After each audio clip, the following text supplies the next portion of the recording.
ফ্যাংইউ বলে, তুমি কি তার ভাষা বুঝতে পেরেছো?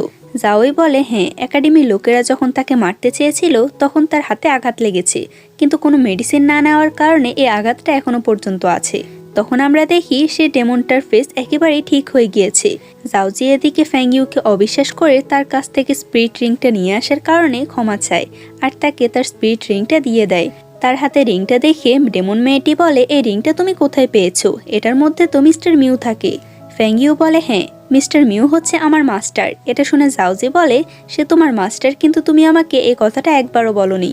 ফ্যাংইউ ডেমনটাকে বলে, তোমার আর আমার মাস্টারের মধ্যে কি সম্পর্ক আছে? এরপর ওলফ ডেমন তার গল্প বলতে শুরু করে। সে যখন প্রথমবারের মতো তার মানুষের রূপ ফিরে পেয়েছিল তখন সে সেলেস্টিয়াল প্যালেসে একটা মেড হিসেবে কাজ করত। নতুন হওয়াতে তার কাজে সবাই তাকে বকা দিলেও সেখানকার ইয়ং মাস্টার তাকে একদমই বকা দিত না, বরং সে তাকে ছোট একটা বাচ্চার মতো সবকিছু শেখাতো। ধীরে ধীরে সে সেই ইয়ং মাস্টারের প্রেমে পড়ে। ওলফ ডেমন তখন তাকে তার সত্যটা বলে দেয়। সে অবাক হয়েছিল তার সত্যটা জানার পরও ইয়ং মাস্টার তাকে কিছুই বলেনি, বরং সে তাকে মেনে নিয়েছে। কিন্তু তার পরিবার জানার পর তাকে মেনে নেয়নি। তাই সে ওলফ ডেমনকে বলেছিল সে যেন এখান থেকে চলে যায় আর এখানকার সবথেকে উঁচু টেম্পলে এসে তার জন্য অপেক্ষা করতে। ওলফ ডেমন না চাইতেও সে টেম্পলে চলে যায়, কিন্তু সেখানে 2-3 দিন অপেক্ষা করার পরও সে আসে না। এভাবে করে প্রায় 3 মাস কেটে যায়। ওলফ ডেমন সে সময় প্রেগনেন্ট ছিল, তাই সে ভাবছিল শেষবারের মতো ইয়ং মাস্টারের সাথে দেখা করবে। তাই সে সেখানে যায়, কিন্তু ওখানে গিয়ে দেখে ইয়ং মাস্টার আত্মহত্যা করার চেষ্টা করছে। সে অনেক কান্না করে তার জন্য। ইয়ং মাস্টার বলে, আমি শেষবারের মতো তোমার সাথে দেখা করতে চেয়েছিলাম। এখানকার সবাই আমাকে ওখানে যেতে দেয়নি, সারাদিন আমাকে এখানে বন্দি করে রাখতো। শেষবারের মতো তোমাকে দেখতে পেয়েছি, এটাতে আমি অনেক বেশি খুশি। এটা বলে সে মারা যায়। আর তখন আমরা ওলফ ডেমনের ভয়ানক রূপটা দেখতে পাই। এটা শুনে এদের দুজনের অনেক বেশি কষ্ট হয়। এখানে এই ফ্ল্যাশব্যাকটা শেষ হয়। নেকড়ে ডেমন বলে, আমি এখন আমার বাচ্চাদের জন্য বেঁচে থাকতে চাই। এরপর আমরা জুনলিনকে দেখি।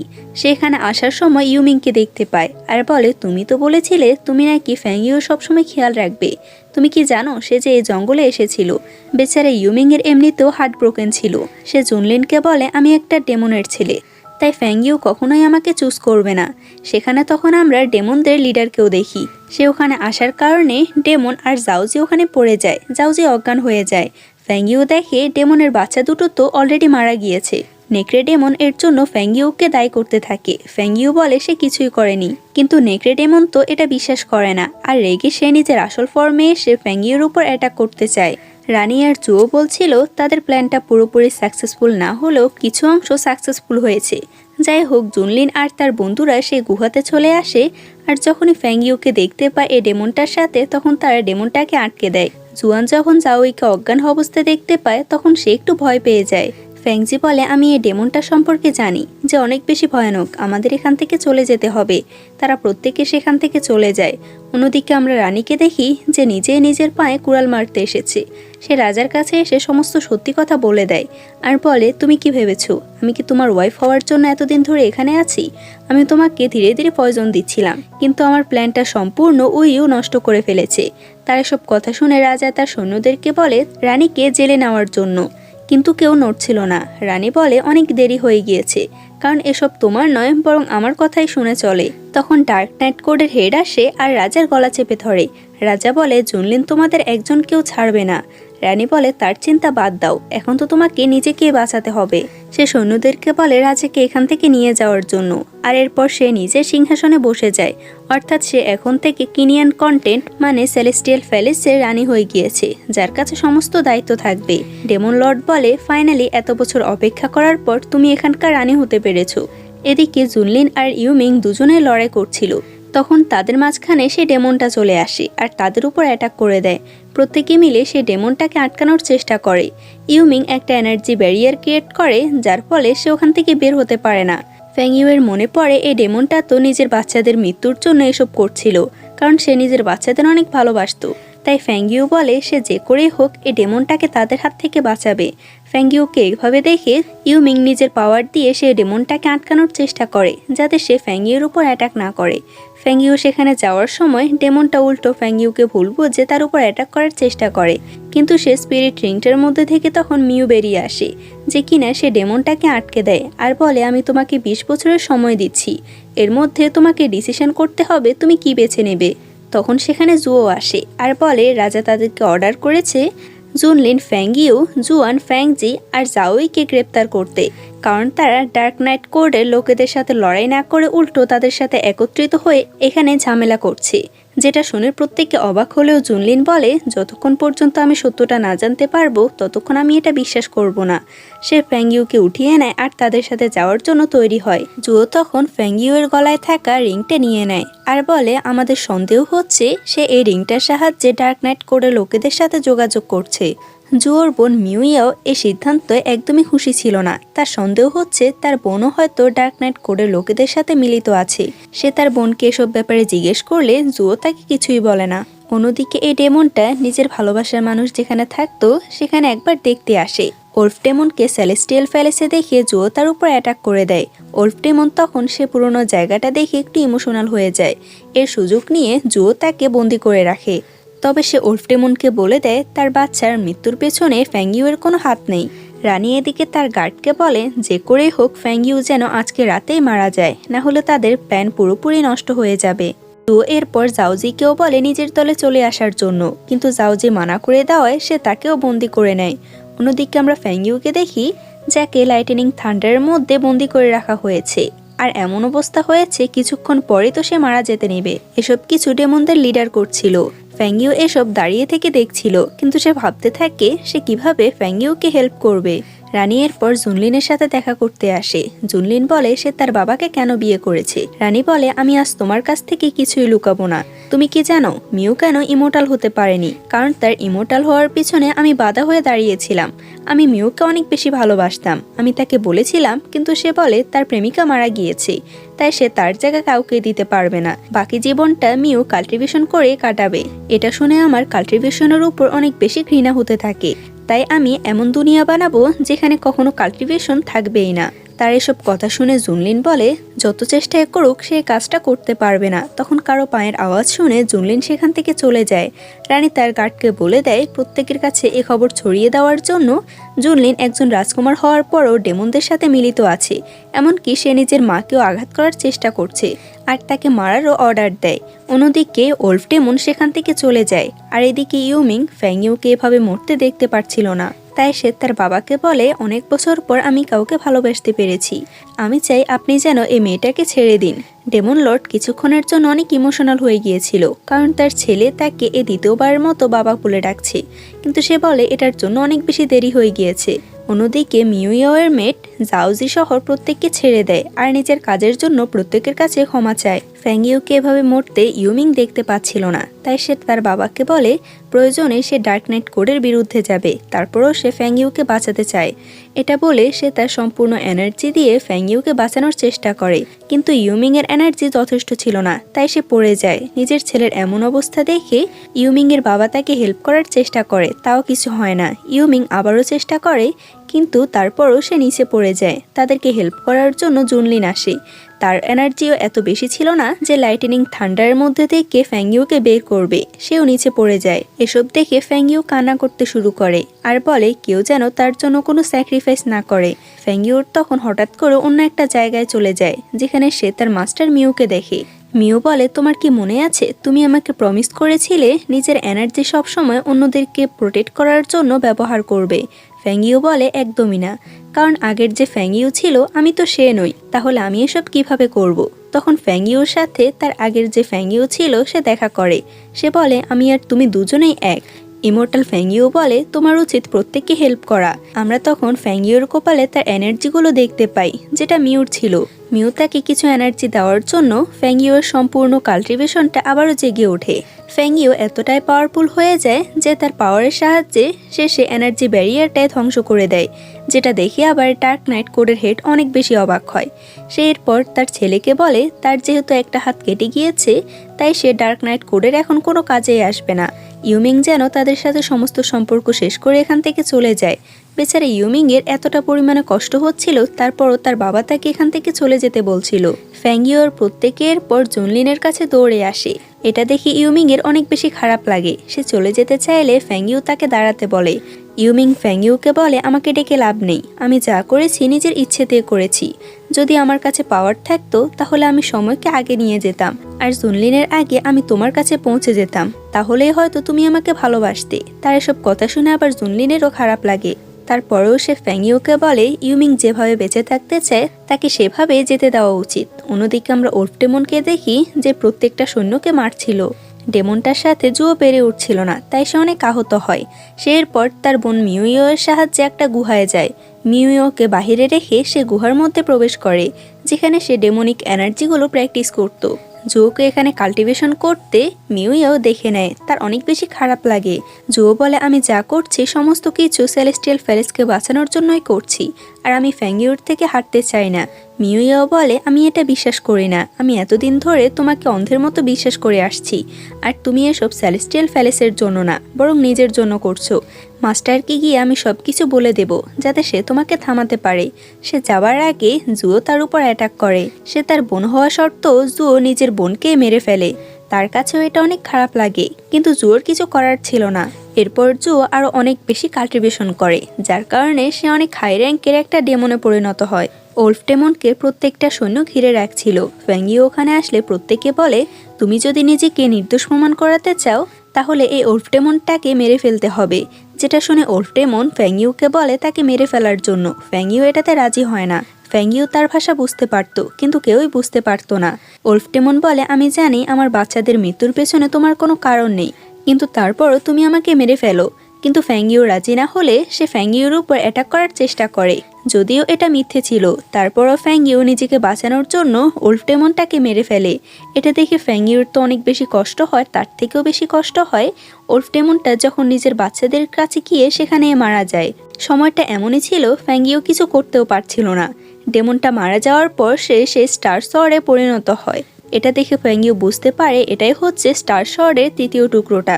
এখন ফ্যাংইউর কাছে 3টা টুকরোই চলে এসেছে। ফ্যাংইউর দুজন বন্ধু মিলে প্রত্যেকটা সৈন্যকে বোঝাতে থাকে রানী তাদেরকে যা বলেছে সবকিছুই মিথ্যা। তারা বিশ্বাস না করলে ফ্যাংইউ বলে, আমার কাছে এই স্টার শহরের 3য় টুকরোটাও চলে এসেছে। এখন আমাকে আমার স্পিরিট রিংটি খুঁজতে হবে, তাহলে আমি আমার মাস্টার মিউকে বাঁচাতে পারবো। মিউর কথা শুনে প্রত্যেকটা সৈন্য এবার বুঝতে পারে তারা তাদেরকে সত্য কথাই বলছে। রানী যখন জানতে পারে ফ্যাংইউর কিছুই হয়নি সে লাইটেনিং পাওয়ারের মধ্যে, তাই সে জুওকে ডেকে বলে যে করেই হোক তাকে ফ্যাংইউকে মেরে ফেলতে হবে। তার জন্য সে যেন তার পরিবারের ব্যবহার করে, যেটা শুনে আবার জুয়োর ভালো লাগে না, কারণ সে ইনোসেন্ট লোকদেরকে মারতে চায় না। রানী তাকে জোর করাতে সে তার কথাতে হ্যাঁ বলে। রানী এবার জুয়োর উপরেও বেশি বিশ্বাস করতে পারছিল না। সে জুয়োর কাছ থেকে আইস ব্রেসলেটটা নিয়ে নেয়। জুয়ো এরপর একাডেমিতে যায়, যেখানে ফ্যাংইউ আগে থেকে ছিল। সে বলে, তুমি এখানে কেন এসেছো? ফ্যাংইউ বলে, তুমি আমাকে আমার স্পিরিট রিংটি দিয়ে দাও। আমি যখন আমার মাস্টার মিউকে জাগিয়ে দেব তখন তুমি সমস্ত সত্য কথা জানতে পারবে। আসলে মিউয়ের আত্মা এসে ফ্যাংইউকে বাঁচিয়েছিল। মিউর এখনও জ্ঞান ফিরেনি। জুয়ো বলে, তুমি মিথ্যা কথা বলছো, কারণ আমি তোমাকে জানি তুমি কখনোই সত্য কথা বলবে না। তাই সে তার স্পিরিট রিংটা নিয়ে ইলিউশন মিররের মধ্যে ফেলে দেয়, যেটাতে যেতে দেখে ফ্যাংইউ তার স্পিরিট রিংটা নেওয়ার জন্য সেখানেই চলে যায়। তাকে যেতে দেখে জুয়ো খুশি হচ্ছিল, কিন্তু তখন সেখানে জুনলিন আসে। জুনলিন যখন ফ্যাংইউকে এই বিপদের মধ্যে দেখতে পায়, তাই সেও মিররের মধ্যে চলে যায়। এটা দেখে জুয়ো ভাবে সবার চিন্তা হচ্ছে ফ্যাংইউকে নিয়ে, কিন্তু আমার চিন্তা তো কেউ করে না। এটা বলে জুয়ো নিজেও সেই মিররের মধ্যে চলে যায়। মিররের মধ্যে ফ্যাংইউ নিজের অতীত সম্পর্কে দেখছিল, যেটা দেখে সে অনেক বেশি কনফিউজড, কারণ তার স্মৃতি এখনো ফিরে আসেনি। জুনলিনের জ্ঞান ফিরলে সে তার মাকে দেখতে পায়। তার মাকে দেখে সে এক মুহূর্তের জন্য খুশি হয়ে যায়, কারণ প্রথমবার সে তার মাকে সরাসরি দেখতে পাচ্ছে। কিন্তু পরে সে বুঝতে পারে এ সম্পূর্ণ কিছুই হচ্ছে একটা ভ্রম। সে বলে সে তার মনে সব সময় থাকবে, কিন্তু তার মা তো অনেক আগেই মারা গিয়েছিল। এটা বলার পর তার মার চোখ থেকে পানি পড়তে শুরু করে, আর এরপর সে নিজে অদৃশ্য হয়ে যায়। সে এরপর ফ্যাংইউকে দেখে যে তার মাস্টারের সাথে আছে। অন্যদিকে ফ্যাংইউ তার মা আর বাবা দুজনকে একসাথে দেখছিল। তাদেরকে দেখে সে অনেক অবাক হয়, কারণ তার বাবা তো মারা গিয়েছে। সে তাদের সাথে বসে খাবার খাচ্ছিল। তখন তাদের পেছনে এসে জুনলিনকে দেখতে পায়।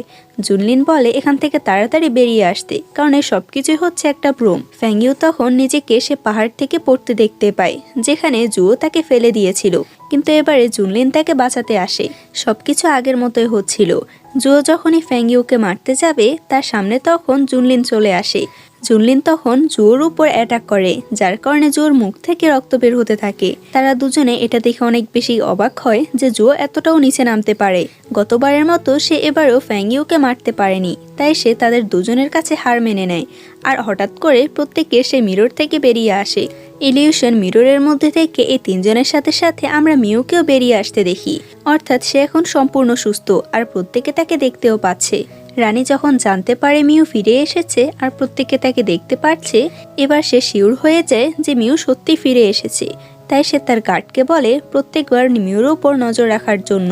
অন্যদিকে আমরা জাওজিকে দেখি যে অনেক বেশি কষ্ট পাচ্ছিল, কারণ জুও মারা গিয়েছে। ফ্যাংইউ এরপর মিউ এর সাথে দেখা করতে আসে আর সে ছোট্ট পাখিটাকে বলে, আমার মনে হয় মাস্টার মিউ নিজের পাওয়ারে এখানে এসেছে, কারণ আমি তো সে 3টা টুকরো একসাথ করিনি।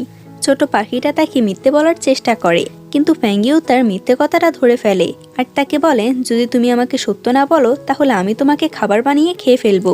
সে বলে, মাস্টার মিউ তোমাকে বাঁচানোর জন্য তার অর্ধেক ফিনিক্স ব্লাড তোমাকে দিয়ে দিয়েছে। এই ফিনিক্স ব্লাডটা তার হার্টের মতো, তাই সে এটা তোমাকে দেওয়ার জন্য অনেক বেশি দুর্বল হয়ে গিয়েছে। তখন সেখানে মিউ আসে। ফ্যাংইউ বলে সে কেন তার অর্ধেক ফিনিক্স ব্লাড তাকে দিয়েছে। মিউ বলে, কারণ আমি তোমার উপর অনেক বেশি বিশ্বাস করি, আর তুমি তো আমার স্টুডেন্ট, তাই আমি তোমাকে সব সময় প্রোটেক্ট করতে চাই। ফ্যাংইউ বলে, এরপর আমাদের কি করতে হবে? মিউ বলে, এই সব কিছু আমাকে দিয়ে শুরু হয়েছে, তাই আমাকে এসব শেষ করতে হবে। জাওজি এরপর জুয়ানের সাথে দেখা করতে আসে, কিন্তু জুয়ান তখন ঘুমাচ্ছিল, তাই জাওজি একভাবে তার দিকে তাকিয়ে থাকে। কিন্তু এরপর সে নিজেকে কন্ট্রোল করতে পারে না, তাই সে জুয়ানের কাছাকাছি যাওয়ার চেষ্টা করে, আর তখনই জুয়ানের ঘুম ভেঙে যায়। এটা দেখে জাওজি তার কাছ থেকে একটু দূরে সরে যায়, আর সে অনেক লজ্জা পাচ্ছিল। জুয়ান বলে, তুমি কি শুধু আমার সাথে দেখা করতে এসেছো?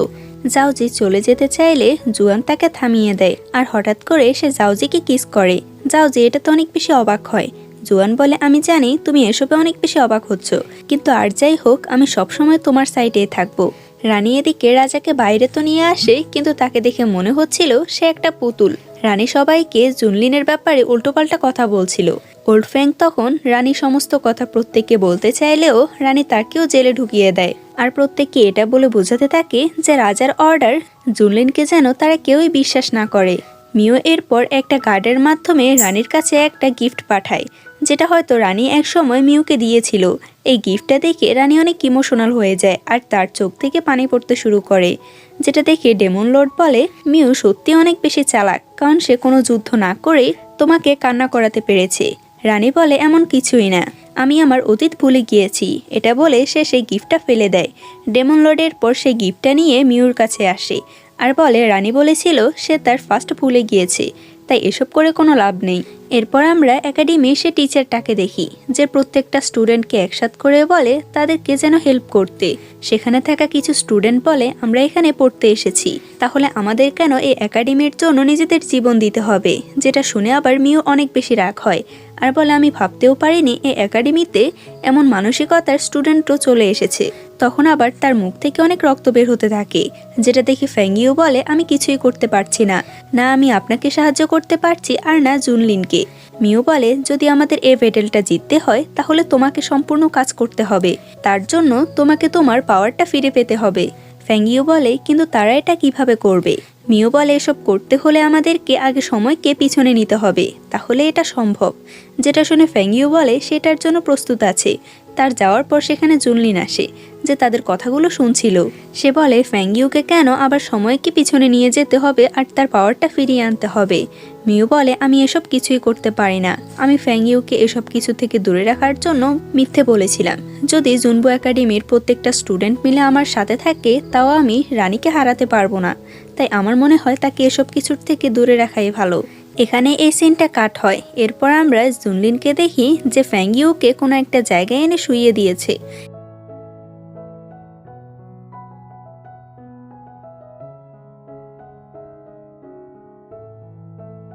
এরপর সে একটা সিক্রেট রুমে যায়। এখানে এসে সে আইস ব্রেসলেটটা পেয়ে যায়। ব্রেসলেটটা নিয়ে যাওয়ার আগে সেখানে ডেমনদের লিডার চলে আসে। সে জুনলিনকে এমনভাবে ধরেছিল জুনলিন নিজের পাওয়ার ইউজ করতে পারছিল না, তাই সে ব্রেসলেটটা দূরে একটা ফেলে দেয় যাতে ডেমনরা এই ব্রেসলেটটা খুঁজে না পায়।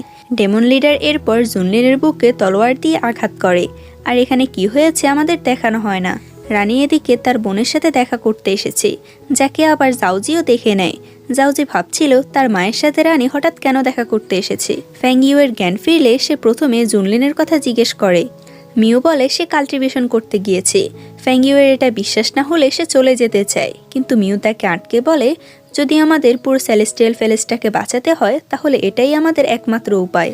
রানী তার বোনকে বলে আমি আশা করি তুমি আমার সাইডে থাকবে, কিন্তু তোমার যে মেয়ে আছে সে তো ফ্যাংইউয়ের পিছনে সারাক্ষণ ঘুরে, এমনকি সে ফ্যাংইউকে সবসময় প্রোটেক্ট করতে চায়, তাই আমি চাই তুমি তাকে বোঝাও। জাউজি এরপর তার মায়ের সাথে দেখা করে আর বলে রানীর সাথে সে কেন দেখা করেছে। তার মা বলে যদি তুমি জুনলিন আর ফ্যাংইউর ব্যাপারে কথা বলতে চাও তাহলে আমি তোমাকে কোনো সাহায্য করতে পারবো না। যেটা শুনে জাউজি বলে সে কেন করতে পারবে না। সে তার মাকে এসব ব্যাপারে জিজ্ঞেস করে। তার মা বলে কারণ আমার পাওয়ার এতটাও নেই যে আমি রানীর সাথে লড়াই করে যে করে হোক তোমাকে বাঁচাতে পারবো, তাই ভালো তো এটাই হয় যে তুমি চুপ করে থাকো। জাউজি বলে ঠিক আছে, যদি ফ্যাংইউকে বাঁচাতে গিয়ে সে নিজেও মারা যায় তারপরও সে সবসময় ফ্যাংইউয়ের সাথে থাকবে। অন্যদিকে আমরা ফ্যাংইউকে দেখি সে মিউয়ের কাছ থেকে জানতে পারে তার জন্য আইস ব্রেসলেট আনতে গিয়ে জুনলিন মারা গিয়েছে। এটা শুনে তার মুখ থেকে অনেক ব্লাড বের হতে থাকে আর সে নিজেও যেন একটা ডিপ্রেশনের মধ্যে পড়ে যায়। জুয়ান জাউজিকে বলে তুমি সবসময় ফ্যাংইউর খেয়াল রাখবে আর আমি সেলেস্টিয়াল প্যালেস যাচ্ছি কারণ আমার তাদের সাথে অবশ্যই থাকতে হবে। তার যাওয়ার আগে জাউজি তাকে জড়িয়ে ধরে আর বলে তোমার কি সেখানে যাওয়া এতটাই জরুরি। এটা শুনে জুয়ান তাকে প্রমিস করে আর বলে যতক্ষণ পর্যন্ত তুমি নিজেকে এখানে সুরক্ষিত রাখবে আমিও সেখানে সুরক্ষিত থাকব, আর এই লড়াইটা শেষ হলে আমি তোমার সাথে দেখা করতে আসব। এদিকে ডেমন লর্ড তো এখানে যুদ্ধ শুরু করে দিয়েছে। সে এমন একটা এনার্জি ব্যারিয়ার তৈরি করে যেখানে নিচে প্রত্যেকে মারা যাচ্ছিল, কিন্তু হঠাৎ করে সে এনার্জি ব্যারিয়ারটা ভেঙে যায়, যেটা আসলে মিউ করছিল। মিউকে দেখে ডেমনদের লিডার বলে তুমি এখানে মরতে কেন এসেছো, কারণ তুমি খুব ভালো করেই জানো আমার পাওয়ারের সাথে তুমি কখনোই পেরে উঠবে না, তাই এখান থেকে চলে যাও। কিন্তু তারপরও মিউ সবাইকে বাঁচানোর জন্য আবারও চেষ্টা করে, কিন্তু সে পারে না আর তাকে বন্দি করে বলে যদি রানী আমাকে না বলতো তোমাকে বাঁচিয়ে রাখার জন্য তাহলে অনেক আগেই তোমাকে মেরে ফেলতাম। প্রত্যেকটা স্টুডেন্ট এরপর একটা গুহার মধ্যে চলে যায় আর তারা ভাবতে থাকে এই জায়গাটা কিছুক্ষণের জন্য সেফ হবে, কিন্তু এরপর তাদেরকে অন্য একটা জায়গায় যেতে হবে। জুয়ান এরপর ফ্যাংইউকে দেখে যে এক কোনায় বসে কান্না করছিল, কারণ সে বুঝতে পারছে না হঠাৎ কি হয়ে গেল। তার বিশ্বাস হচ্ছিল না জুনলিন মারা গিয়েছে। সে যখন প্রত্যেকের কথা শুনে নেয় তখন সে বলে এমন একটা জায়গায় আছে যেখানে আমরা প্রত্যেকে লুকোতে পারবো। এরপর সে তাদেরকে অন্য একটা জায়গায় নিয়ে আসে যেখানে ফ্যাংইউকে জুনলিন নিয়ে এসেছিল। সে বলে এই জায়গাতে ডার্ক নাইট কোডের একজন লোকও আসতে পারবে না। সে এখানে এসে তো জুনলিনের কথা ভাবতে থাকে। রানী যখন জানতে পারে একটা স্টুডেন্টকেও তারা কোথাও পাচ্ছে না তখন সে অনেক রেগে যায়। ডেমন লর্ড বলে এত চিন্তা করার কোনো প্রয়োজন নেই, কারণ মিউ এখনও তাদের হাতে আছে। যদি তারা এটা বলে দেয় কিছুদিনের মধ্যে তারা মিউকে মেরে ফেলবে তখন তো অবশ্যই তার স্টুডেন্টরা বেরিয়ে আসবে। রানী প্রথমে এটাতে রাজি হয় না, কারণ সে মিউকে অনেক ভালোবাসতো। পরে সে বলে দেয় যদি এটাই একটা রাস্তা হয় তাহলে সে এটা করতে রাজি আছে। রানী এরপর মিউয়ের সাথে দেখা করে। মিউ তাকে দেখে বলে আমি তোমাকে প্রথমে যেমন দেখেছিলাম তুমি এখন একদমই নও, কারণ তুমি অনেকটাই বদলে গিয়েছো। রানী বলে এটা তো আমি তোমার জন্যই করেছি। আমি আর আমার বড় বোন মিলে তোমার সাথে কাল্টিভেশন শুরু করেছিলাম। আমিও তোমাকে অনেক ভালোবেসেছিলাম, কিন্তু তুমি আমার জায়গায় আমার বড় বোনকে চুজ করেছো। তারপরও আমি তোমাকে কিছু বলিনি। তার মারা যাবার পর আমি ভেবেছিলাম আমি তোমাকে পেতে পারি, তাও তুমি আমাকে রিজেক্ট করে দিয়েছো। এটা বলে যে তুমি তোমার বাকি জীবনটা কাল্টিভেশন করে কাটাবে, কিন্তু এবারে আমি তোমাকে পুরোপুরি মেরে ফেলবো যাতে আমি সব কিছু শেষ করতে পারি তোমার সাথে সাথে। এটা শোনার পর মিউ আকাশের দিকে তাকিয়ে বলতে থাকে এখন এসব কিছু জুনলিন আর ফ্যাংইউর উপর নির্ভর করছে। অন্যদিকে আমরা ফ্যাংইউকে দেখি যে মন খারাপ করে বসেছিল। জুয়ান আর ফ্যাংজি জাউজের ব্যাপারে কথা বলছিল। জুয়ান বলে জাউজের মধ্যে এমন একটা বিটস আছে যা ব্যবহার করলে জাউজের মধ্যে অনেক পাওয়ার চলে আসবে আর তার কাল্টিভেশন অনেক বেড়ে যাবে, কিন্তু এটাতে ঝুঁকি আছে। এই বিটস আমরা একবার ব্যবহার করার পর জাউজির শরীর নষ্ট হয়ে যাবে। ফেংজি বলে এই কথাটা যেন তাকে কেউ না বলে, কিন্তু জাওজি পিছন থেকে তাদের কথাগুলো শুনছিল। অন্যদিকে আমরা ইউমিংকে দেখি যে ফ্যাংইউর কাছে চলে এসেছে আর তাকে বলে তুমি এখানে শুয়ে আছো, আর অথচ প্রত্যেকে এটা ভেবে অনেক বেশি অস্থির যে তুমি মারা গিয়েছো। জুনলিন বলে আমি এখানে যখন আইস ব্রেসলেটটা পেয়ে গিয়েছিলাম তখন ডেমনদের লিডার আমাকে এখানে বন্দি করে রেখেছে। আমি চাই তুমি ফ্যাংইউয়ের ফিনিক্স ব্লাডটা তার কাছে পৌঁছে দাও। ইউমিং বলে তোমার এই খবরের জন্য ফ্যাংইউ অনেকটাই ভেঙে পড়েছে, কিন্তু আমি তাকে আর এভাবে দেখতে পারবো না। সে জুনলিনকে এমন একটা পিল খাওয়ায় যার কারণে সে কিছু ঘন্টার জন্য গায়েব হয়ে থাকতে পারবে। সে ফ্যাংইউর ফিনিক্স ব্লাডটা নিয়ে ওখান থেকে যাওয়ার সময় ডেমন লর্ড তাকে আটকাতে চায়, কিন্তু কিছু মনে করে সে তাকে ছেড়ে দেয়। ফ্যাংইউ এদিকে রানীকে হারানোর জন্য সোজা তার প্যালেসে চলে আসে। রানী বলে তোমার তো সাহস আছে, আমার সাথে লড়াই করার জন্য সরাসরি এখানে চলে এসেছো। তখন সেখানে ডেমন লর্ড আসে আর তাদের দুজনের মধ্যে লড়াই শুরু হয়। ফ্যাংইউ সাধারণত ডেমন লর্ডের সাথে পেরে উঠছিল না, তখন সেখানে ইউমিং আসে আর তাকে তার ব্রেসলেটটা দিয়ে দেয়। রানী যখন বুঝতে পারে তার প্ল্যানটা ফেল হয়ে যাচ্ছিল তখন সে ডেমন লর্ডকে বলে ফ্যাংইউকে আটকানোর জন্য। সে ফ্যাংইউকে আটকানোর আগে সেখানে ফ্যাংজি, জুয়ান আর জাওজি চলে আসে। তারা তিনজন মিলে ডেমন লর্ডকে আটকাচ্ছিল যাতে সে ফ্যাংইউর কাছাকাছি পৌঁছাতে না পারে।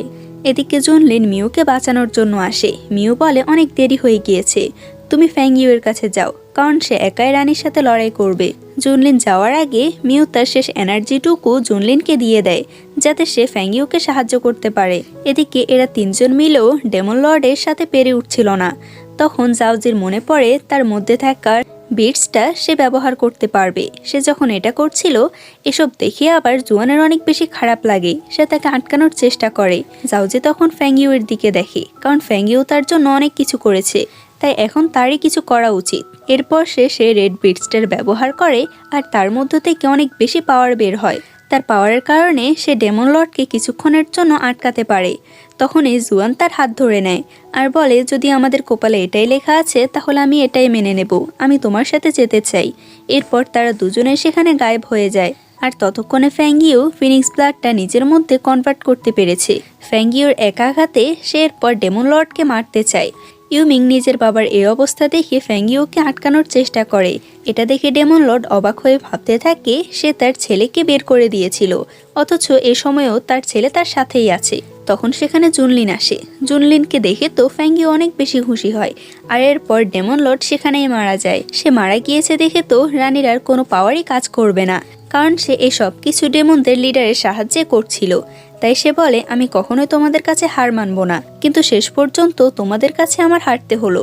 এটা বলে সে নিজে সুইসাইড করে। এসব কিছু শেষ হওয়ার পর আমাদের কিছুদিন পরের দৃশ্য দেখানো হয়, যেখানে ফ্যাংইউয়ের বিয়ের দিন দেখি তার মা তাকে রেডি করছিল।